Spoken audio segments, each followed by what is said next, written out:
Good afternoon, everyone, and welcome to today's class on the North East history. So, जितना भी आपका classes गया है नॉर्थ ईस्ट हिस्ट्री में, हम लोग नॉर्थ ईस्ट को एज ए होल हम लोग देखा है, डिफरेंट किंगडम्स के बारे में देखा है, और पॉलिसीज़ ब्रिटिश का जो पॉलिसी स्पेशली अपना जो ट्राइबल ट्रैक्स के रिलेटेड हम लोग उसको भी देखा है. Now let's understand inner line permit. Inner line permit में जो एनालिसिस है उसका अरुणाचल का जो पार्ट है उसको ऑलरेडी हम लोग कर चुका है. ठीक है. उसके अलावा बाकी इनर लाइन परमिट कहाँ कहाँ लगाया गया था, क्यों लगाया गया था, उसके बाद कौन सा अर्ली रिवोल्यूशनरीज था जो हमारे नॉर्थ ईस्ट में हुआ है जिसका ज़्यादा इम्पैक्टफुल रहा है. ऐसे तो बहुत मल्टीपल था. उसके बाद जो इम्पैक्टफुल है और जिसका हिस्ट्री रहता है उसको हम लोग देखेगा. उसके बाद वी विल सी गवर्नमेंट में जो पॉलिसीज़ है, जैसे government act of 1919, government act of 1935. ठीक है. और उसके बाद आगे है आपका असम रेगुलेशन एक्ट. इससे face of the north east कैसे चेंज होता है वो क्लास आज हम लोग डिस्कस करेगा. और ये क्लासेस जो होता है इसका मेंस पर्सपेक्टिव से हम लोग थोड़ा डिटेल में देखने के लिए कोशिश करेंगे. ठीक है. तो फर्स्ट क्लास, तो फर्स्ट टॉपिक ये है कि आईएलपी से हम लोग स्टार्ट कर रहे हैं इनर लाइन परमिट. तो इनर लाइन परमिट का एक डायग्रामेटिक रिप्रेजेंटेशन, ये लाइन को हम यहाँ पे दिखा के रखा है. ठीक है. तो लेट्स बिगिन. तो ये जो इनर लाइन परमिट होता है, शुरुआत में इसका ऑफिशियल नेम इसको इनर लाइन बोल के नहीं, रेगुलेशन 1 ऑफ 1873 ये नाम से इसको स्टार्ट किया था. ठीक है. ब्रिटिश के कन्वीनियंट के लिए उसका स्पेशली उसका जो टी प्लांटेशन एंड उसका जो अदर प्लांटेशन जो नॉर्थ ईस्ट में जो चल रहा था, स्पेशली जो असम से रिलेटेड एवरी रीजन में, तो उसमें एक पीस और good governance of the districts के लिए, स्पेशली ईस्टर्न फ्रंटियर्स के लिए, Bengal eastern frontier regulation act of 1873 को वो इंट्रोड्यूस करते हुए इनर लाइन परमिट को वो इंट्रोड्यूस करता है इन 1875 होगा. और ये जो टर्म इनर लाइन वर्ड होता है, पहले रेगुलेशन 1 बोलता था, तो टर्म इनर लाइन परमिट बोलने वाला जो सजेस्ट करता है वो होता है outer hope house. Outer hope house उस समय में member of the viceroys council होता है, एंड ही सजेस्ट कि हम ये जो नाम होता है उसको हम इनर लाइन परमिट देगा. ये एक ऐसा परमिट होता है जिसमें ये एक रैंडम बॉर्डर नहीं बल्कि एक एडमिनिस्ट्रेटिव कन्वीनियंस पर्पस मार्किंग होता है, जिससे वो ब्रिटिश का जो इंटरेस्ट होता है, interest for the T and timber, जैसे नॉर्थ ईस्ट का जो एरिया जो टी और टिम्बर स्पेशली असम का जो टी है वो जाना जाता था, उसका वही पर्पस के लिए वो एक एडमिनिस्ट्रेटिव कन्वीनियंस के लिए इनर लाइन परमिट को इंट्रोड्यूस करता है. नाउ इसको इंट्रोड्यूस करता है वो दो तरीका में, plain district and hill district में. ठीक है. स्पेसिफिक डिस्ट्रिक्ट, तो प्लेन डिस्ट्रिक्ट में कुछ कुछ जो डिस्ट्रिक्ट आता है वो आपका कामरूप, दारंग, नौगांव, शिवसागर एंड लखीमपुर एरियाज, यानी कि वो सब एरियाज जहाँ पे उसका फर्टाइल लैंड्स, जिसको वो दोर्स बोलता था, जो हम लोग लास्ट क्लास में देख चुका है, वो सब डिस्ट्रिक्ट. सो इसमें एक ग्राफिकल रिप्रेजेंटेशन है मैप का. ये मैप को आप ध्यान से एक बार देख लीजिए. जैसे यहाँ देख रहा है, ये जो ब्लू लाइनिंग देख रहा है, ठीक है, दिस वन, ये डॉटेड वाला ब्लू लाइनिंग, यहाँ पे जितना भी डॉटेड वाला ब्लू लाइनिंग आप जो देख रहा है, जिसको मेरा येलो मार्क फॉलो कर रहा है, this is your inner line permit. Inner line permit ऐसे नहीं है कि सिर्फ नॉर्थ ईस्ट में अरुणाचल प्रदेश में डाला है, नहीं, ये गलत है. शुरुआत में जब वो लाइन बेस यानी कि गवर्नेंस कन्वीनियंट के लिए, एडमिनिस्ट्रेटिव कन्वीनियंट के लिए जो लाइन वो इंट्रोड्यूस करता है, वो पूरा जितना भी हिली एरियाज है, हिली फ्रंटियर एरियाज, यहाँ पे ब्लू मार्क देख रहा है, उसको वो फॉलो करता है. समझ में आया? तो ये सब उसके अंदर में आ जाता है. डन. और बाकी का जो परा है उसको प्लेन हिल्स बोलता है. और जो जो मार्क का ब्लू डॉट का मार्क का अंदर है वो सब एरियाज को, ये जो एरियाज देख रहा है, ये सब एरियाज को वो इनर लाइन बोलता है, उसका जुरिडिक्शन के अंदर में रखता है. ठीक है. और हिल रीजन में बहुत सा हिल्स, जैसे कि आपका गारो हिल्स, कासी जेंटिया हिल्स, नागा कछार चित्तगांव हिल्स, वो सब हिल्स को वो अपना इनर लाइन के अंदर में रखता है. नाउ इनर लाइन बनाने के बाद certain formality, certain rules and regulation वो रखता है, ताकि कोई भी उसको बिना परमिशन का क्रॉस ना करे. तो उसमें सर्टन प्रोविजंस है, जैसे कि जो फर्स्ट टाइम लाइन को क्रॉस करते हुए हिल एरियाज में चाहता है, उसको 100 रुपया फाइन करना पड़ता है बिफोर द मजिस्ट्रेट. अगर वो रिपीटेटिवली इनर लाइन परमिट को क्रॉस करते हुए ट्राइबल एरियाज में घुसता है, तो उसको 500 रुपया का फाइन.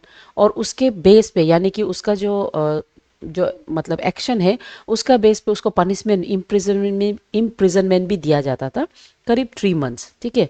कोई कोई जो रिपीटेटिव ऑफेंडर है उसको 500 फाइन और 3 महीना का जेल भी दिया जाता था. डन.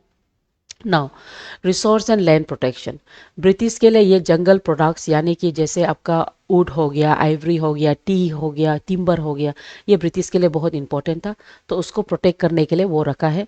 और ये जो इनर लाइन परमिट का अंदर का जुरिडिक्शन का रूल में कॉन्फिस्केशन मतलब वो कोई भी आदमी को कोई भी मतलब राइट्स नहीं देता है कि वो ट्राइबल हिल्स में घुस के वहाँ का लकड़ी काटना, वहाँ से वैक्स लेना, वहाँ का आइवरी या तो वहाँ का रबर को ले सके, यानी कि कंप्लीटली। दूसरा, वो ओनरशिप यानी कि बाहर का आदमी कोई भी आके ये जो जो एरियाज को वो मार्क किया है ट्राइबल हिल एरियाज को, उसको वो लोग वहाँ पे ज़मीन नहीं ले सकेगा, लैंड का कोई ओनरशिप नहीं, वो सब ब्रिटिश का जुरिडिक्शन के अंदर में आया है।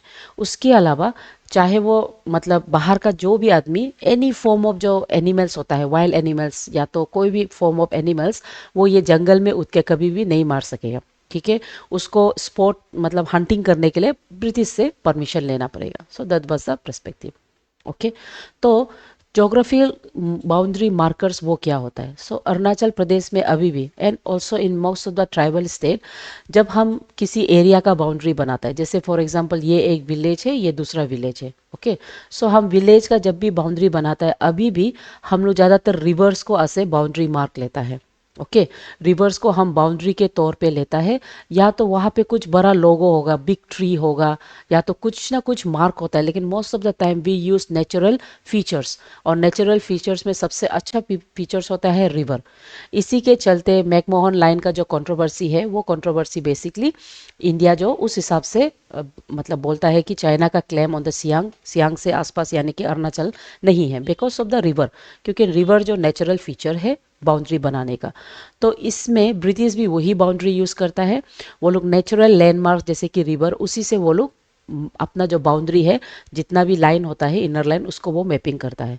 एंड जो जो एरिया जो मैपिंग में नहीं आता है, वो एरियाज को वो क्या करता है, वो एरियाज को वो क्लियरली मार्क करता है अपना मैप में, और उसके बाद वहाँ पे वो एक्सपेडिशन सेंड करता है। ऐसा एक्सपेडिशन जो वो टोपोग्राफी के बारे में सर्वे कंडक्ट करे पहला, और अगर वो ब्रिटिश के लिए फ़ायदेमंद होगा तो उसको मैप में इंक्लूड करके मार्क करे और एनेक्स करे कि वो ब्रिटिश का जगह है, ऐसा क्लेम करना।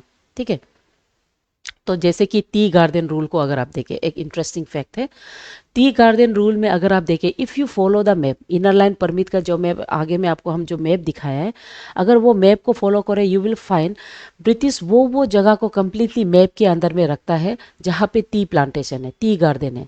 ऐसे करने से क्या होगा, वो कम्प्लीटली ब्रिटिश जुरिडिक्शन के अंदर में आ जाएगा, और इसमें कोई लीगल मतलब कॉम्प्लिकेशंस नहीं होगा फॉर द ओनरशिप। सो ये टैक्टिस वो अपनाता है, और इस तरीक़ा से वो अपना जो गार्डन है उसको प्रोटेक्ट करता है। ज़्यादातर दोर्स लुक के एरिया में आपको वो मैप को दिखाई देगा। उसके बाद लोकेशन, लखीमपुर सेक्टर में एक स्पेसिफिक लोकेशन रखता है, जो आपका बुरी दिहिंग रिवर से आता है, साउथ ईस्टर्न सेक्टर से, वहाँ से वो लोकेशन रखता है कि वो एंट्री कर सके, एग्जिट कर सके, होगा। तो उसके बाद बाउंड्रीज, दारंग बाउंड्रीज जो उसका कैसे होता है, दारंग बाउंड्रीज में उसका अलीगढ़ अली यानी कि वो एम्बैंकमेंट रोड होता है, दिहिंग रंगा नदी रिवर्स उसका बॉर्डर्स होता है, जोहिंगा टी गार्डन, सीसी रिवर, दोमू घाट, ये सब आपका मैप में दिखाई देगा जो आगे में है। आप उसको मैप को फॉलो करके एक अंदाज़ा लगा सकता है। ठीक है, यानी कि रिवर वाइज से वो पूरा मार्क करता है। उसके बाद रेगुलेशन एक्ट ऑफ 1873 से स्पेसिफिकली मार्क किया गया है आपका इनर लाइन प्लेन्स को, लेकिन आउटर लाइन, वो लोग एक इनर लाइन बनाता है, लेकिन ये आउटर लाइन का जो बॉर्डर होता है उसको स्पेसिफिक नहीं बनाता है, वो एक लूज जुरिडिक्शन के अंदर में आता है। लूज मतलब उसमें कोई नहीं, जस्ट उसको एक पर्सपेक्टिव, यहाँ से इतना किलोमीटर, जैसे हम लोग ट्रिगोनोमेट्री में एरिया बनाता है, ऐसे टाइप का एरिया बनाता है, यहाँ से इतना किलोमीटर तक होगा, कोई उसमें एक्चुअल ओरिजिनल जुरिडिक्शन नहीं है। और उसी के वजह से चाइना और इंडिया का जो अल्टरकेशन होता है मैकमोहन लाइन को लेके, वो ऑफेन होता है उसका वजह से। ठीक है, जब ये मैपिंग कर रहा था, उसमें बहुत सा रेजिस्टेंस एंड चैलेंजेस ब्रिटिश को फेस करना पड़ा है। सबसे पहला चैलेंजेस कम्युनिटी रेजिस्टेंस से। ठीक है, यहाँ पे आपका जो कम्युनिटी पीपल है, स्पेशली जो लोकल ट्राइब्स है of the northern frontier, northern frontier का मतलब है हमारा नॉर्थ ईस्ट फ्रंटियर का जगह, नॉर्थ ईस्ट फ्रंटियर का जो जगह है, वहाँ का पीपल बहुत ज़्यादा स्ट्रॉन्गेस्ट रेजिस्टेंट गैप किया है। इसी की वजह से एक इनकम्प्लीट मैपिंग ब्रिटिश का गैप में देखने को मिलता है। दूसरा, उसके अलावा ये जो मैपिंग करने से पहले जो मिशनरीज लोग था, है ना। मिशनरीज लोग को भी यहाँ पे पुश किया जाता है ताकि वो जाके वहाँ का पीपल को और भी, according to the British they believe कि ये ट्राइबल्स लोग को मॉडर्नाइज करना वो लोग का बर्डन है। सो इसलिए वो लोग का जो फेथ है, वो लोग को फेथ के बारे में स्पेशली क्रिश्चियनिटी उसको पुश करता है। ठीक है। तो यहाँ पे murder of the French missionary जो है फादर एम केरिक, इसका एक इंसिडेंट होता है आपका 1854 मिसमी हिल्स में। और इसके बारे में जो स्टोरी है उसको ब्लैक हिल, ओके, ब्लैक हिल एक बुक है जिसको हमारा ऑटर मामंग दाई लिखा है होगा। और मामंग दाई को ये बुक के लिए उसको साहित्य अकेदमी भी मिला है। तो ये बुक में ये इसका स्टोरी के बारे में लिखता है, कैसे वो मिशनरी वहाँ आता है फॉर स्प्रेडिंग कन्वर्जन, और वहाँ में कैसे उसका मर्डर होता है और कैसे एक्सपेडिशन वहाँ में पड़ जाता है। ठीक है। उसके बाद ब्रिटिश एक लूज कंट्रोल करके इनडायरेक्टली, यानी कि जैसे आपको हम बताया है, एक ट्रिगोनोमेट्री मेजरमेंट लाइन के हिसाब से वो आउटर लाइन को मार्क करता है होगा। सो इतना तक आपका इनर लाइन है। और इनर लाइन के बाद अरुणाचल में वो इनर लाइन कैसे इम्प्लीमेंट होता है और उसके बाद किस तरह से उसको गवर्नमेंट लेके अभी तक भी अरुणाचल प्रदेश में इनर लाइन परमिट होता है, वो आपका अरुणाचल का हिस्ट्री में हम लोग पढ़ चुका है। ठीक है। सो अभी लेट्स सी कि ब्रिटिश ये मार्क करने के बाद आपका जो गवर्नमेंट एक्ट ऑफ 1919 होता है वो कैसे इम्पेक्ट करता है आपका इंडिया में। ठीक है। सो गवर्नमेंट एक्ट ऑफ 1919 ये आफ्टर द वर्ल्ड वॉर आता है। और यहाँ में ब्रिटिश जो इसको इम्प्लीमेंट इसको इसलिए करता है। अच्छा, दूसरा चीज़ पहले एक्सप्लेन करने से पहले, गवर्नमेंट एक्ट ऑफ 1990 को हम मॉन्टेक्स क्लेम्स ऑफ रिफॉर्म भी बोलता है। ये एक्ट तो वर्ल्ड वॉर वन के बाद लेके आता है और यहाँ पे अलाउ करता है कि इंडियन लोग पार्टिसिपेट कर सके इन द गवर्नेंस। ठीक है। तो ये लोग का जो पॉलिसी है गवर्नमेंट एक्ट ऑफ 1990 में, ये पॉलिसी ऑफ सेग्रीगेशन लाता है for the tribal areas of the north east. यानी कि नॉर्थ ईस्ट के लिए पॉलिसी ऑफ सेग्रीगेशन मतलब ये जितना भी टेक्निकल, जितना भी part provincial of the Assam के अंदर में जितना भी ट्राइबल एरियाज आता है उसको कम्प्लीटली एक्सक्लूडेड का कंसेप्ट लेके आता है पहली बार। यानी कि आवर पीपल को दे बिलीव कि tribals are very simple, they are under develop, and वो लोग को आउटसाइडर के साथ एक साथ मिक्स करने से देर इज ए चांस कि वो डाइल्यूशन हो जाएगा और वो लोग का जो एथनिसिटी है और वो लोग का जो ऑथेंटिक कल्चर है वो गायब हो जाएगा। इसीलिए पॉलिसी ऑफ सेग्रीगेशन यानी कि आइसोलेशन स्टार्ट करता है with the tribal people of north east होगा। और इसमें एडमिनिस्ट्रेटर जैसे कि जीपी माइल, आपका जेएच होटन, उसके अलावा आपका वेरियर एल्विन आफ्टर इंडिपेंडेंस, वो लोग का भी यही फिलोसफी होता है कि आइसोलेशन में स्लो फेस में डेवलप होना। ओके। उसी के चलते ये लीगल प्रोविजन 1919 के अंदर में क्या होता है, जितना भी पॉलिटिकल रिफॉर्म्स असम में होता है लेकिन नॉर्थ ईस्ट का जो एरिया है स्पेशली ट्राइबल हिल एरियाज को एक्सक्लूड किया जाता है। वो एक्सक्लूड करके वो लोग को क्या करता है, जितना भी वो लोग का जो एडमिनिस्ट्रेटिव रेगुलेशन होगा वो इनर लाइन रेगुलेशन ऑफ 1873 यानी कि बंगाल फ्रंटियर एक्ट जो है उसी के अनुसार वो लोग का एडमिनिस्ट्रेशन को रखा जाएगा होगा।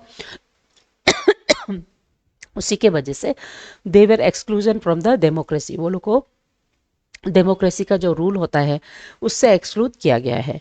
और जैसे आपका गवर्नमेंट एक तो very sorry, government act of 1990 में दायर की इंट्रोड्यूस किया गया था, है ना। लेकिन यहाँ पे ट्राइबल एरियाज लोग को कम्प्लीटली एक्सक्लूड करके वो लोग को इवन वोटिंग राइट्स भी नहीं देता है। ठीक है, वोटिंग राइट्स नहीं होता है, वो लोग का ना रिप्रेजेंटेशन होता है और वो लोग का एनी फॉर्म ऑफ एडमिनिस्ट्रेशन वो सीधा गवर्नर ऑफ असम के अंदर में रखा गया है। और ये लोग का रेगुलेशन जो Bengal eastern frontier regulation act के अनुसार ही मार्क किया गया है। ठीक है, तो ये याद रखो होगा। तो इसलिए एडमिनिस्ट्रेशन को आसान रहने के लिए ब्रिटिश क्या करता है, नॉर्थ ईस्ट फ्रंटियर ट्रैक यानी कि जो आपका नॉर्थन असम, ये सपोज आपका पूरा नॉर्थ ईस्ट का मैप है तो यहाँ पे आपका असम रह गया, तो इस साइड का एरिया है ना नॉर्थन असम जिसको बोलता था उसको वो नॉर्थ ईस्ट फ्रंटियर ट्रैक बोल के मार्क करता है। यानी कि इसी से हमारा नेफा का फॉर्मेशन यानी कि अरुणाचल का फॉर्मेशन आ जाता है। ओके। सो ये वो मैप है। ठीक है, यहाँ से वो बाद में मार्क करता है। ये ऊपर जगह आप लोग देख रहे हैं, ये जब फ्रंटियर, ये फ्रंटियर एरियाज को वो लोग बाद में मार्क करके इधर से अरुणाचल प्रदेश आ जाता है। ठीक है। उसके बाद फ्रंटियर ट्रैक बनाने के बाद मैप को एक बार देख लो। यहाँ पे ये फ्रंटियर ट्रैक को नाम देता है आपका बालीपारा फ्रंटियर ट्रैक, सदिया फ्रंटियर ट्रैक, है ना, और लखीमपुर फ्रंटियर ट्रैक आसान होने के लिए। ठीक है, ये मार्क को देख के रखता है। तन सदिया बालीपारा लखीमपुर ट्रैक। उसके बाद नेक्स्ट होता है influence of the league of the nation. World war one खत्म होने के बाद लीग ऑफ नेशन स्टार्ट होता है कि नहीं, वो आता है वर्ल्ड वार वन को छोड़ने के बाद। फिर वर्ल्ड वार टू होता है, उसके बाद लीग ऑफ नेशन हट के यूनाइटेड नेशंस आ जाता है, ये तो आपको पता है। तो लीग ऑफ नेशन में एक मैंडेटरी रूल होता है। ये मैंडेटरी रूल ये है कि जितना भी एडवांस कंट्री है उसका एक मॉरल ऑब्लिगेशन होगा towards the backward people of his nation. तो इसलिए ब्रिटिश उसी को एक ह्यूमैनिटरी एक्सक्यूज लेके वो बोलता है कि बैकवर्ड पीपल को प्रोटेक्ट करने के लिए उसका जितना भी पॉलिसीज होता है, जैसे वोटिंग राइट्स हो गया, पॉलिटिकल रिप्रेजेंटेशन हो गया, ये सब आपका अर्ली जो ट्राइबल ग्रुप्स है उसको उस चीज़ से प्रोटेक्ट कर रहा है, ठीक है, कन्वर्जन से प्रोटेक्ट कर रहा है, समझ गया। तो एक क्विक टेबल हम ये बना सकता है based on the regulation government act of 1919। Tribals के लिए कोई वोटिंग राइट्स नहीं दिया है और वो डायरेक्ट असम गवर्नमेंट के डायरेक्ट जुरिडिक्शन में आता है। वो लोग का लॉ सिस्टम जो गवर्नमेंट यानी कि बंगाल ईस्टर्न जो रेगुलेशन एक्ट है उसके अंदर में होता है। और ये लोग का एक्सेशन जो है सेग्रीगेशन कम्प्लीटली आइसोलेशन में किया है। ये पॉइंट्स को आप याद कर लीजिए प्रीलिम्स के लिए भी, ठीक है। उसके बाद next let's see government of India act of 1935। तो गवर्नमेंट एक्ट ऑफ ये जो 1935 जो है ये एक मेजर टर्निंग पॉइंट होता है for the administration in the north east hill area. तो ये ऐसा एक्ट है जो आपका 1919 का एक्ट को रिमूव कर देता है और यहाँ में पहली बार हिल एंड प्लेन्स का जुरिडिक्शन होता है। ये एक्ट जो ट्राइबल एरियाज को आउटसाइड एंड इनसाइड में डिवाइड करता है, ठीक है। तो इसमें एक्सक्लूडेड एरियाज ये हो जाता है आपका ऐसे एरियाज जैसे नागा हिल, लूसाई एंड नॉर्थ कचार हिल से ये लोग को कम्प्लीटली सट ऑफ करके रख देता है, एक्सक्लूडेड। और पार्शियली एक्सक्लूडेड एरियाज मतलब कुछ बॉर्डर एरियाज, ठीक है। अगर आप मैप को याद है कुछ कुछ बॉर्डर एरिया जैसे कि ये नॉर्थ ईस्ट का मैप हो गया सपोज, यहाँ पे आपका गारो हिल्स था, यहाँ जैंतिया हिल यहाँ पे आपका गारो जैंती खासी हिल था और यहाँ पे जैंतिया हिल्स था, है ना। यहाँ पे आपका नागा हिल्स था, यहाँ पे मणिपुरी कचार हिल्स था। तो ये क्या करता है कि कुछ कुछ एरियाज जहाँ से वो लोग के लिए कन्वीनियंट होगा वो सब एरियाज को वो पार्शियली एक्सक्लूडेड मतलब थोड़ा सा वो लोग को मतलब प्लेन पीपल के साथ एक्सपोज करना, ठीक है। तो यहाँ पे आपका जैसे कि एरियाज लाइक काशी है ना, काशी एरियाज हो गया, जेंटियास का हो गया, गारो का हो गया, मिकिर हिल्स हो गया, ये लोग सबको थोड़ा सा कंट्रोल में लेके आता है प्लेन्स के साथ। लेकिन बाकी जैसे कि नॉर्थ ईस्ट फ्रंटियर का ट्रैक हो गया, आपका नागा हिल्स हो गया, लूसिया हिल जहाँ में ज़्यादातर प्रॉब्लम हो सकता है उसको कम्प्लीटली एक्सक्लूड करके ही रख दिया है। उसके बाद दूसरा पावर ऑफ गवर्नर को डायरेक्ट गवर्नर का रूल का अंदर में रख देता है, ज़्यादा और भी डिस्क्रिशनल पावर देता है। इन एक्सक्लूडेड एरियाज में गवर्नर उसको कम्प्लीटली अपना जुरिडिक्शन के हिसाब से वो देखेगा। और पार्शियली एक्सक्लूडेड एरिया में वो सिर्फ इंडिविजुअल यानी कि वो मिनिस्टर के टूवर्ड से वो एग्री करेगा, ऐसे टाइप का, ठीक है। तो इसमें भी ऐसे है कि पॉलिटिकल बैरियर देखने को मिला है। वहाँ पे जो एक्सक्लूडेड एरियाज़ का जो पीपल है वो लोग को कोई वोटिंग राइट्स नहीं है, ठीक है। वो लोग का लॉ में कोई मॉडिफिकेशन नहीं है, वो लोग में कोई प्रोविंशियल लेजिस्लेशन नहीं है और वो लोग में कम्प्लीटली एक्सक्लूडेड एरिया रख के every provision Bengal eastern frontier regulations वही एक्ट के अनुसार ही किया है। लेकिन जो पार्शियली एक्सक्लूडेड है उसमें थोड़ा सा चेंजेस देखने को मिला है, ठीक है। वो चेंजेस में वो लोग का जो एडमिनिस्ट्रेशन है ना और लोकल गवर्नेंस को थोड़ा सा इम्प्रूवमेंट देखने को मिला है। पार्शियली एक्सक्लूडेड एरियाज में पॉलिटिकल ऑफिसर्स जैसा पोस्ट है ना वो सब रखने लगा है ताकि वो थोड़ा सा गवर्नेंस को और भी पीपल को सामने लेके आ सके, होगा। उसके बाद ब्रिटिश इसलिए ये स्ट्रेटेजी को हमेशा करता है क्योंकि वो पहले ट्राइबल राइट्स को प्रोटेक्ट करना चाहता है अकॉर्डिंग टू ब्रिटिश। उसके अलावा स्ट्रेटेजिक सिक्योरिटी मतलब ब्रिटिश बिलीव कि नॉर्थ ईस्ट एक बफर जोन बन सकता है जिसमें आपका ज़्यादा अदर नेशन जैसे चाइना हो गया या तो बर्मा हो गया जो सेपरेट हो गया था, वो लोग के साथ एक बफर जोन करके ब्रिटिश को प्रोटेक्ट कर सकता है। ब्रिटिश का जो किंगडम है मतलब ये है नॉर्थ ईस्ट उसको प्रोटेक्ट कर सकता है। एक tight military and political control इसलिए यहाँ पे स्ट्रेटेजिकली इंपॉर्टेंट प्लेस किया गया था, ठीक है। नाउ दूसरा है government act of 1947। Remember there is officially no any government act of 1947 officially नहीं है, ठीक है। लेकिन असम फ्रंटियर रेगुलेशन एक्ट जो है उसको हम गवर्नमेंट एक्ट ऑफ 1947 भी 45 भी बोलता है क्योंकि ये वो एक्ट है, यहाँ पे आप मैप को ध्यान दीजिए, ये वो एक्ट है जिसके चलते असम रेगुलेशन एक्ट के तहत हमारा ये जो फ्रंटियर्स है ये लोग में फिर चेंजेस लेके आता है। ये पूरा नॉर्थ ईस्ट का पार्ट आप देख रहे हैं, इसमें से आपका जो तुईसंग ये वाला एरिया जो है ना ये नागालैंड में चला गया, ओके। सो ये सबको इसके बारे में होता है। तो 1947 का जो गवर्नमेंट एक्ट है that is basically your Assam frontier regulation act of 1945। ये ऐसा एक्ट है जहाँ में law and order specially for the tribal areas of the north east और जिसमें आपका अरुणाचल प्रदेश आता है उसके लिए रेगुलेशंस चेंज होता है। ठीक है, तो इसमें क्या होता है, इसमें ऐसा होता है कि ये रेगुलेशन के अंदर में सिंस नॉर्थ ईस्टर्न स्टेट को स्पेशली अरुणाचल प्रदेश स्टेट जैसे को बहुत समय तक पॉलिसी ऑफ सेग्रीगेशन के तहत आइसोलेशन में रखा गया है। सो इसलिए ब्रिटिश रियलाइज करता है कि इंडिया का जो इंडियन लॉस है जैसे आपका जो आईपीसी हो गया, सीआरपीसी जो हो गया, वो ट्राइबल्स के लिए बहुत कॉम्प्लिकेटेड हो सकता है। तो असम फ्रंटियर रेगुलेशन एक्ट के अंदर में ट्राइबल्स लोग को अपना ही कस्टमरी लॉस को इम्प्लाई करने का सजेशन दिया जाता है और अपना ही ट्राइबल का जो विलेज काउंसिल्स है उसको अपना कोर्ट के तरह, मतलब वो उन लोग का कोर्ट होगा बोल के उसको गवर्नमेंट रिकॉग्नाइज करता है, जिसमें कोई भी डिस्प्यूट होगा नेचुरल जस्टिस के बेस पे किया जा सकता है। तो इसी के चलते अरुणाचल प्रदेश में जो विलेज काउंसिल्स है जैसे आपका आदि बानकबा हो गया है ना, उसके बाद आपका जो मंग माजोंग हो गया, ये सब काउंसिल्स लोग रिप्लेस होके ये लोग फंक्शनल स्टार्ट करता है जो पीपल में एक लोकल जो डिस्प्यूट्स होता है उसको सॉल्व करने में काम आता है। ठीक है, उसके बाद police power to the villagers लोग को पुलिस पावर का मेंटेनेंस करने के लिए, पीस एंड ऑर्डर के लिए वो लोग को वो अथॉरिटी दिया गया है। और उसके अलावा आपका जो ब्रिटिश पॉलिटिकल ऑफिसर और असम जो गवर्नमेंट होता है, गवर्नर होता है, वो लोग जो हाईएस्ट अथॉरिटी होता है इसका। ठीक है, यानी कि विलेजर्स काउंसिल्स लोग को भी हेड देने के बाद भी ज़्यादातर जितना एक्चुअल हेड होता है वो आपका गवर्नर ही होता है। ठीक है, ये आप समझ जाओ, गवर्नर तब भी पूरा संभालता है लेकिन विलेज विलेज लेवल में ईच ऑफ द, ठीक है, ईच ऑफ द विलेज जो काउंसिल रहता है वो एवरी इंटरनल डिस्प्यूट्स जो विलेज लेवल में उसको सॉर्ट आउट करता है। ओके, उसके बाद देन आता है पॉलिटिकल क्लाइमेट ऑफ 1945 जिसको हम वेबल प्लान बोलते हैं। वेबल प्लान में यहाँ पे क्या होता है, ये जो आपका ब्रिटिश वाइस रॉय लॉर्ड वेबल ये एक प्रपोज प्लान करता है जहाँ में इंडिया को और भी कंट्रोल देगा ओवर इट्स ओन गवर्नमेंट। तो इंडियन लीडर्स लोग यहाँ पे अपना इंडिपेंडेंस के लिए जब लड़ रहा होता है, ट्राइबल लीडर्स लोग पहली बार दे रियलाइज कि वो लोग का जो फ्यूचर है वो भी डेंजर में है ना। इसी के चलते वो लोग क्या करता है, they want their recognition, their identity.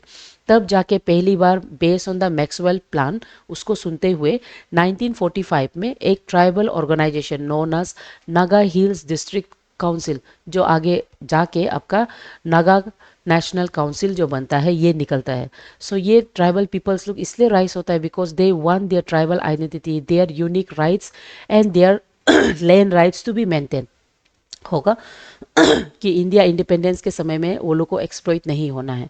उसके बाद एक्सक्लूडेड स्टेटस को कंफर्म करते हुए यहाँ पे आपका जो मैक्सवेल प्लान में भी वो बोलता है इसको कंप्लीटली एक्सक्लूडेड ही रखेगा, क्योंकि इंडिपेंडेंस का जो वेव जो चल रहा था उसमें देयर वेयर चांसेस कि क्लासेस ऑफ द कल्चर हो सकता है with tribal and plains of the Assam. So इसलिए इस एक्सक्लूडेड का स्टेटस को वो कंफर्म करके ही रखता है। ठीक है, सो उसके अलावा दूसरा स्ट्रेटेजिक इंपॉर्टेंस देखेगा जो आपका वर्ल्ड वार 2 में आता है। सो वर्ल्ड वार 2 में क्या होता है कि ये नॉर्थ ईस्ट जो होता है ब्रिटिश के लिए एक ऐसा जोन होता है, प्रोटेक्टिव जोन। क्योंकि अगर आप मैप देखें, if you see the map of the India like this for example होगा, अगर आप ये थोड़ा ज़्यादा ब्रॉड हो गया है ना, मैप देखें यू विल फाइंड कि यहाँ से आपका बर्मा है और यहाँ से आपका चाइना। तो सेकेंड वर्ल्ड वार में ये जो स्पेशली आपका जो जापानीज जो इन्वेशन होता है वो बर्मा के थ्रू यहाँ से एंटर करता है नॉर्थ ईस्ट में, है ना। तो इसलिए यहाँ पे मिलिट्री प्रेजेंस रखना बहुत ज़रूरी है, स्पेशली नागालैंड और मणिपुर जो कम्प्लीटली सेकेंड वर्ल्ड वार में इन्वॉल्व होता है। सो इसलिए ये वार में यहाँ पे importance of the north east का स्ट्रेटेजिक इंपॉर्टेंस राइज होता है। ठीक है, सो इसीलिए ब्रिटिश क्या करता है, ये जो एरिया है नागालैंड मणिपुर लोग का एरिया में वहाँ पे न्यू टेक्नोलॉजी जैसे रोड एंड एयरफील्ड ये सब लेके आता है ताकि वो यहाँ से आने वाला इन्वेजन को स्टॉप कर सके होगा। तो पॉइंट्स ये याद रखो, 1945 गवर्नमेंट एक्ट ने असम रेगुलेशन एक्ट जिसके चलते लॉ ऑफ द लैंड यानी कि ट्राइबल लोग का लॉ और ट्राइबल लोग का गवर्नेंस को रिकॉग्नाइज किया जाता है। ठीक है, सो ये हुआ आपका चेंजेस डन। उसके बाद नेक्स्ट लेट्स सी कि ब्रिटिश में यानी कि नॉर्थ ईस्ट में ये जो फ्रीडम फाइटर्स का जो मूवमेंट है वो 1945 से पहले जो अर्ली यानी कि एगेरियन फेसेस में कैसे रहा है। ठीक है। सो नॉर्थ ईस्ट भी बहुत सा इंडिपेंडेंस का रोल में वो लोग भी एक्टिवली पार्ट किया है against the British rule, and ये बहुत ज़्यादातर लोग को पता नहीं होता है। तो एग्जाम पर्सपेक्टिव से हम लोग कुछ कुछ मूवमेंट्स, एगेरियन मूवमेंट्स स्पेशली जो ब्रिटिश के अगेंस्ट लड़ा गया है इन द नॉर्थ ईस्ट, हम उसको थोड़ा देखेंगे। ठीक है। सबसे पहला इंपॉर्टेंट मूवमेंट जो है वो है आपका पालागुरी देवा। पालागुरी देवा एक landmark revolutionary movement early phase in the British time माना जाता है, और ये जो रेवोल्यूशन हुआ है ये आपका 1861 में। आपको ये डेट को याद करना है फॉर प्रीलिम्स एग्जाम। ठीक है। तो ये एक ऐसा ऑर्गेनाइजेशन है, मतलब सॉरी ऐसा मूवमेंट है जो आपका नौगांव डिस्ट्रिक्ट ऑफ असम में स्टार्ट होता है। एंड वो इसलिए स्टार्ट होता है क्योंकि ये एक ब्रिटिश जो एवरी जो एस्पेक्ट्स होता है, जितना भी डेवलपमेंट एस्पेक्ट्स, रेवेन्यू, रिसोर्सेस होता है, हर चीज़ में वो टैक्सेस लेके आता है।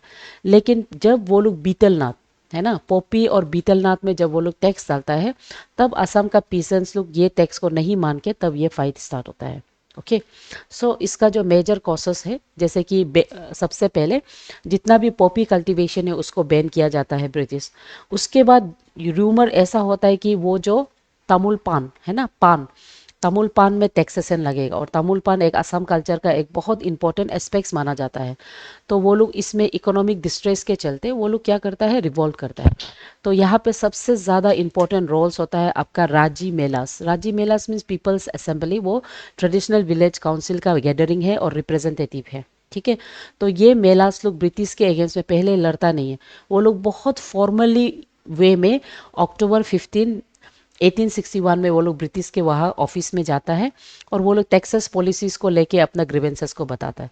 लेकिन उसका 3 दिन बाद ये न्यूज़ के चलते आपका लेफ्टिनेंट सिंजर वहाँ आता है, और instead of understanding the crowd वो लोग को फोर्सफुली डिस्पर्स करने के लिए कोशिश करता है, और वही मूवमेंट में ही वॉज किल्ड और उसका बॉडी को कोलोंग रिवर में फेंक देता है। ठीक है। सो ये आपका पुलागारी देवा रिवॉल्ट है होगा। तो इन रेस्पॉन्स ब्रिटिश क्या करता है, वो रिटालिएट करता है, और जितना भी लीडर्स, पीजन लीडर्स यहाँ पे उठा है वो लोग सबको हैंग कर देता है, या तो कुछ कुछ को एग्जाइल इन अंडमान आइलैंड में भेज देता है होगा। तो ये आपका पुलागारी। ओके।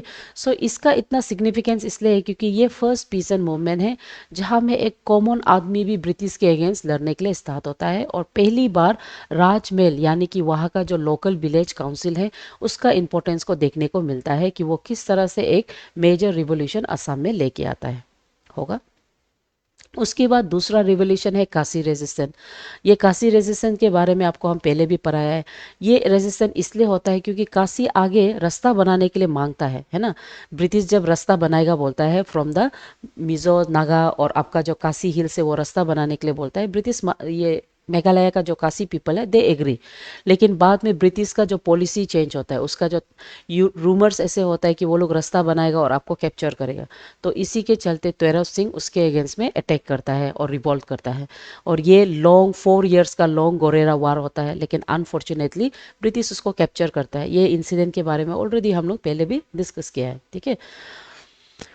तो अच्छा, एग्जाम फॉर्मेट में त्वेरव सिंह का ये जो रिवॉल्ट है ना, उसको आपको पूछा जा सकता है 1829। ठीक है। उसके बाद नागा रेजिलेंस। नागा रेजिलेंस भी बेसिकली ब्रिटिश का जो इंटरफेरेंस होता है इनटू दियर ट्राइबल हिल्स, उसको वो पसंद नहीं करता है, इसलिए अंगामी, लोथा एंड आओ वो लोग, उसके अलावा सेमा, ये सब भी सब मिल के वो लोग क्या करता है, रिवॉल्ट करता है। उसमें से सबसे स्ट्रॉन्गेस्ट रेजिलेंट आपका अंगामी ट्राइब लोग देता है।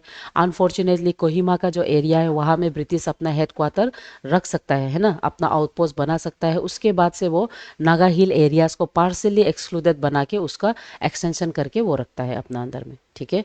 तो ये डेथ लुक को आपको प्रीलिम्स के लिए याद करना है। उसके बाद जैंतिया रेवोल्यूशन। ये जो रेवोल्यूशंस लुक है इसको हम लोग freedom struggles, early phase of the freedom struggles के अंदर में हम लोग अलग टॉपिक बना के ऑलरेडी रिकॉर्ड करके रखा है। आप लोग उसको यूट्यूब में जाके गो थ्रू करिएगा। ठीक है, इन डिटेल में। डन। उसके बाद जैंतिया जो रिवोल्यूशन है, ये सॉरी जैंतिया जो रेवोल्यूशन है ये आपका उई कियांग नांगबाई जो करता है ना, उई तियांग नांगबाई। ये भी बेसिकली आपका जो रास्ता का जो बनाने का ब्रिटिश जो स्टार्ट करता है उसका अगेंस्ट में रिवॉल्ट करते हुए ये रेवोल्यूशंस को आपको देखने को मिलेगा। ठीक है। सो ये रेवोल्यूशन के वजह से उई नियांग खंगबाई he was later on captured and उसको हैंग किया गया है। ठीक है। तो इसलिए वो अभी भी आपका जो जेंटिया हिल्स में एक one of the great hero मानता है उसको हम लोग। उसके बाद दूसरा आता है लूजी मिजो रेड। मिजो रेड भी ये होता है कि जो सीलियत एंड स्पेशली आपका जो सीलियत और कछार एरियाज में जो चाय बागान है उसमें ये मिजोस लोग फ्रिक्वेंटली आके रेड करता है ना। और इसी के चलते लास्ट में ब्रिटिश जो ये इसके बारे में हम लोग पहले डिस्कस कर चुका है, ब्रिटिश जाके उसको रेड करता है और वो हिल को कम्प्लीटली एक्सपांशन करके अपने अंदर में एनेक्स करता है। ठीक है, होगा। सो ये हो गया अर्ली फेज जहाँ पे जितना भी ट्राइबल हिल्स लोग है वो लोग रिवॉल्व करता है। उसके बाद नेक्स्ट जो फेज होता है जब महात्मा गांधी आता है, तो आपको पता है कि महात्मा गांधी आने के बाद पूरा इंडिया में जो rhythm of the national freedom struggle होता है वो कम्प्लीटली चेंज होता है। तो वो movement even north eastern state में भी देखने को मिलता है। तो जैसे कि नॉन कॉरपोरेशन मूवमेंट जब पूरा मतलब इंडिया में 1920 को जब स्टार्ट होता है, तो इसका इम्पैक्ट आपका हिल्स एरिया जैसे कि आपका ट्राइबल हिल्स एरिया में भी आपको देखने को मिलता है। ठीक है, तो इसमें मास पार्टिसिपेशन और आपका जो रेज मेल ये लोग सब मिल के एक साथ पार्टिसिपेट करता है इन योर फ्रीडम मूवमेंट।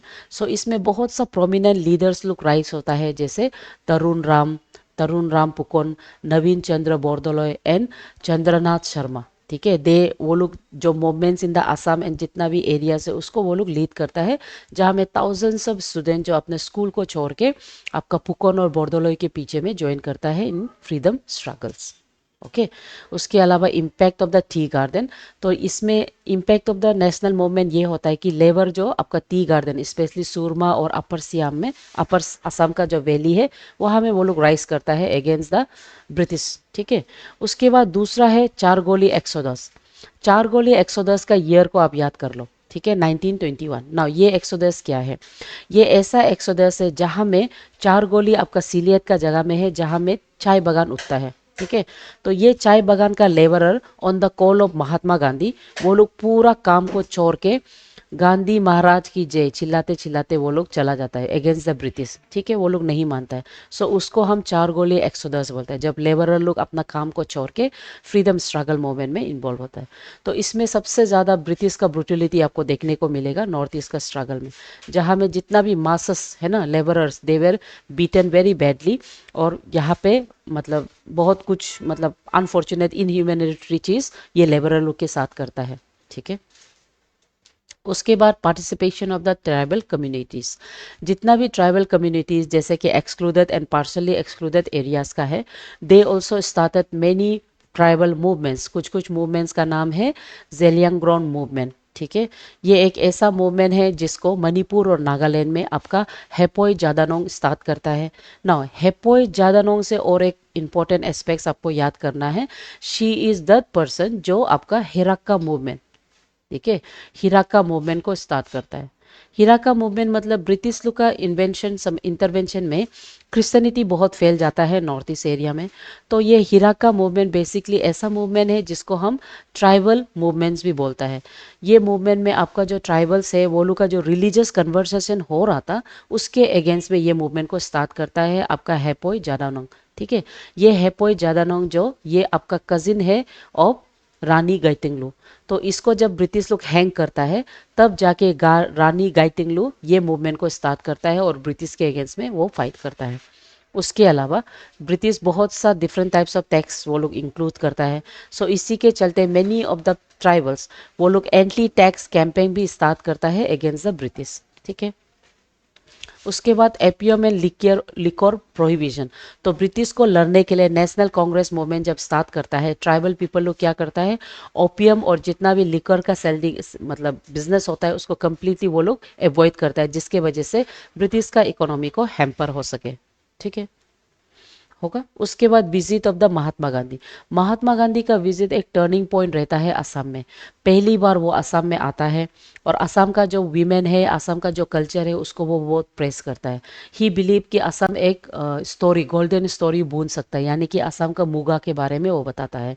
और ये गैदरिंग में एक मास पीपल का गैदरिंग है जहाँ में वो लोग मिल के जितना भी आपका जो ब्रिटिश वेयर है उसको पूरा जला देता है। ठीक है, तो यहाँ पे बहुत ग्रेट लीडर जैसे कि तरुण राम पुकनलुक होता है और उसको ऑफन हम लोग का यहाँ का पीपल देशभक्त था माना जाता है निकनेम।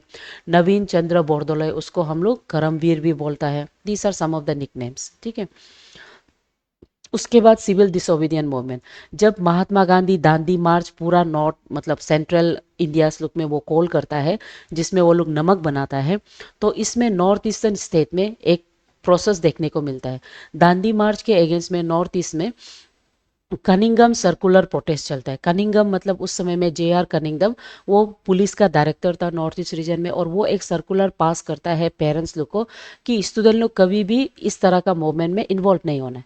लेकिन उसका रिएक्शन में जितना भी स्टूडेंट होता है वो लोग स्टूडेंट को क्विट, स्कूल को क्विट करता है, कॉलेजेस को क्विट करता है, और सब मिल के दांडी मार्च में इन्वॉल्व होता है। नाउ नॉर्थ ईस्टर्न रीजन में ना दांडी मार्च नहीं किया जाता है। मतलब वो लोग जब महात्मा गांधी दांडी मार्च के लिए निकलता है तो नॉर्थ ईस्ट का जो स्टेट होता है, स्पेशली ट्राइबल स्टेट, वो लोग क्या करता है, वो लोग फॉरेस्ट लॉ को ब्रेक करता है। जैसे सेंट्रल में ज़्यादातर लोग सॉल्ट लॉ को ब्रेक किया है, उसको फॉलो करते हुए नॉर्थ ईस्टर्न में फॉरेस्ट लॉ को ब्रेक करता है। फॉरेस्ट लॉ मतलब जो जो जितना भी फॉरेस्ट एरिया है, जितना भी ब्रिटिश का एरिया है, वहाँ पे एनी फॉर्म्स ऑफ एक्टिविटी है ना, जैसे कि firewood, grazing of the animal, वो सब अलाउ नहीं था।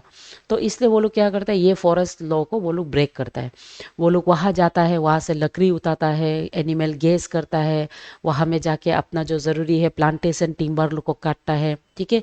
उसके अलावा वहाँ पे जो चौकीदार का जो टैक्सेस है उसको पे नहीं करता है। यानी कि ये वो लोग का तरीका था जिससे वो फॉरेस्ट लॉ को ब्रेक करे, following in the part of Dandi march, ठीक है। तो रानी गाइतुंगलू और आपका जेमिलोंग अपराइजिंग के बारे में आपको हम पहले भी बताए। आपका जेपू जानानोंग को जब ब्रिटिश लोग हैंग करता है, तब Rani Gaidinliu at the age of 13 years वो आपका जो मूवमेंट है ना, हरक का मूवमेंट को आगे लेके जाता है और ब्रिटिश का अगेंस्ट में वो लड़ता है, ठीक है।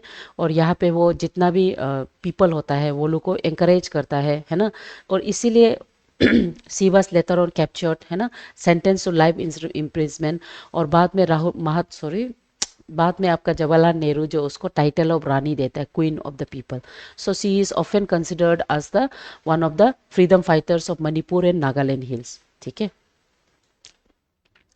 ये जो फ्रीडम मूवमेंट्स होता है, इसमें नॉर्थ ईस्ट में एक कैरेक्टरिस्टिक फीचर आपको देखने मिलेगा, वो ये कि यहाँ में वीमेन का बहुत लार्ज पार्टिसिपेशन आपको देखने मिलेगा, ठीक है।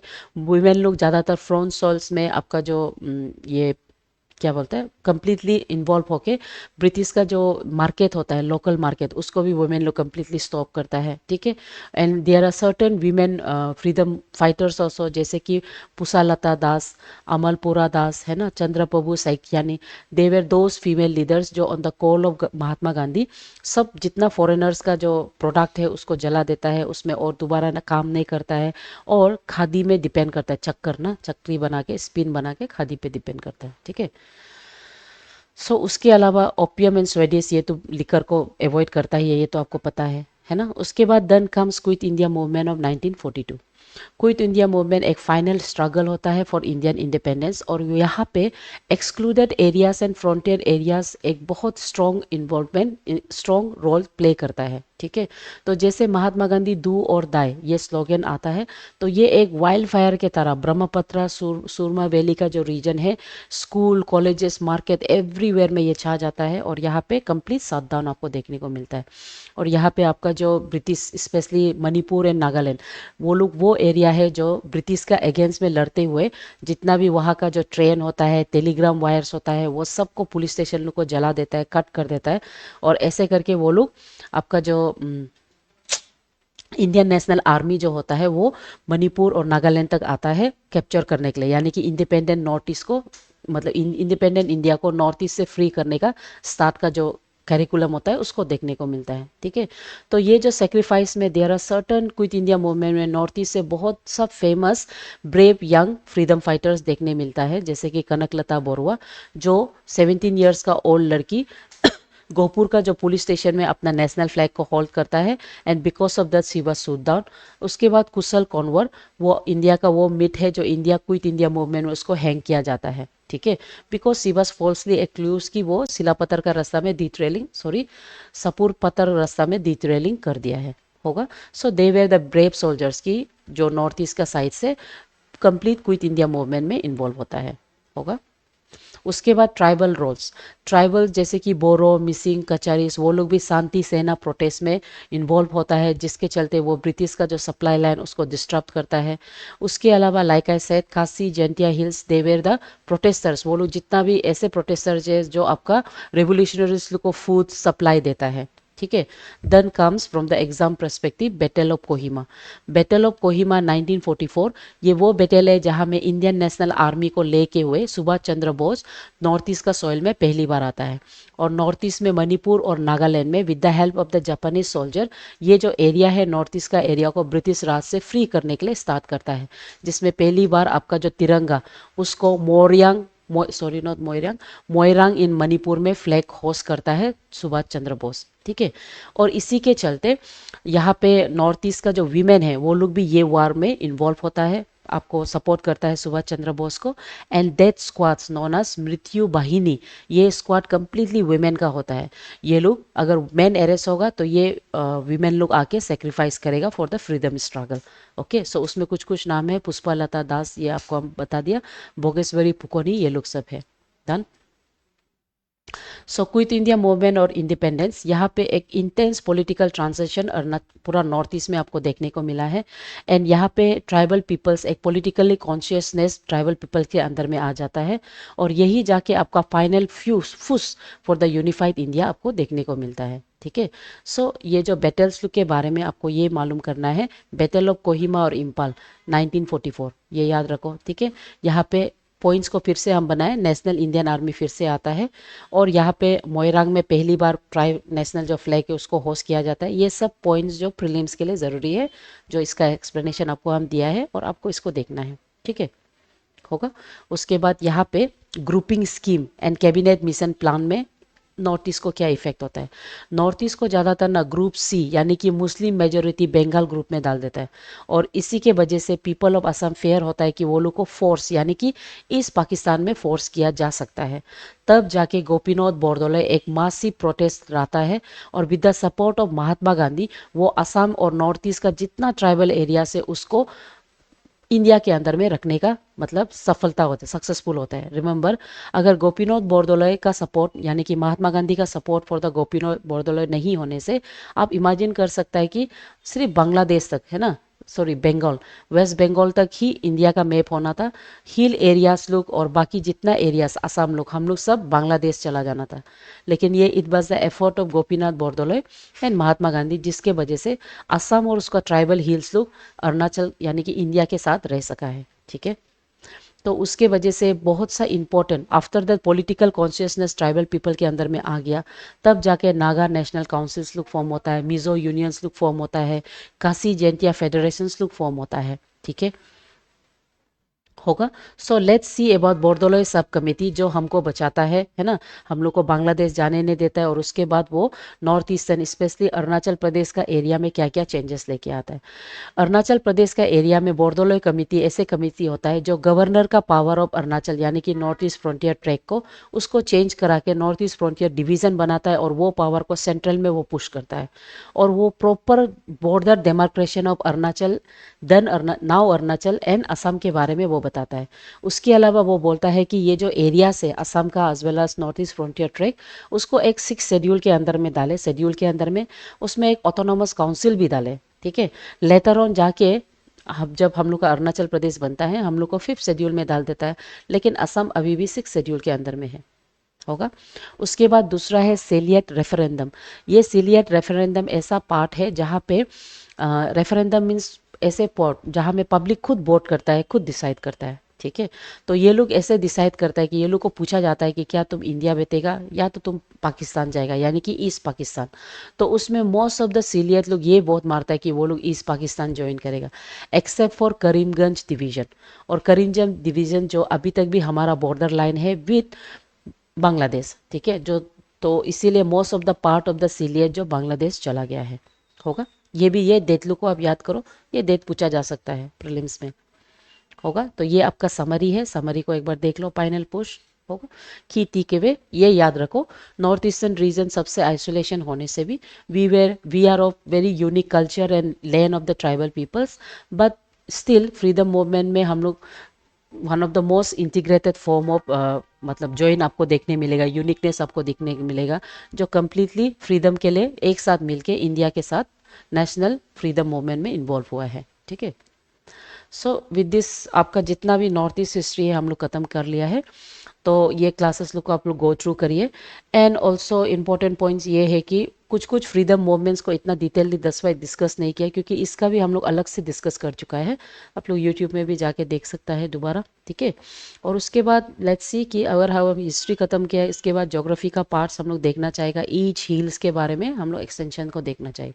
ठीक है, so with this my dear student, keep study. Okay, thank you. ज़्यादातर डेट्स को याद कीजिए, हाँ, प्रीलिम्स के लिए डेट्स लोग बहुत ज़रूरी होता है। जैसे लास्ट टाइम भी आपका मणिपुर और वो नागालैंड का जो फॉल है वो क्वेश्चन पूछा गया था। Okay, so thank you.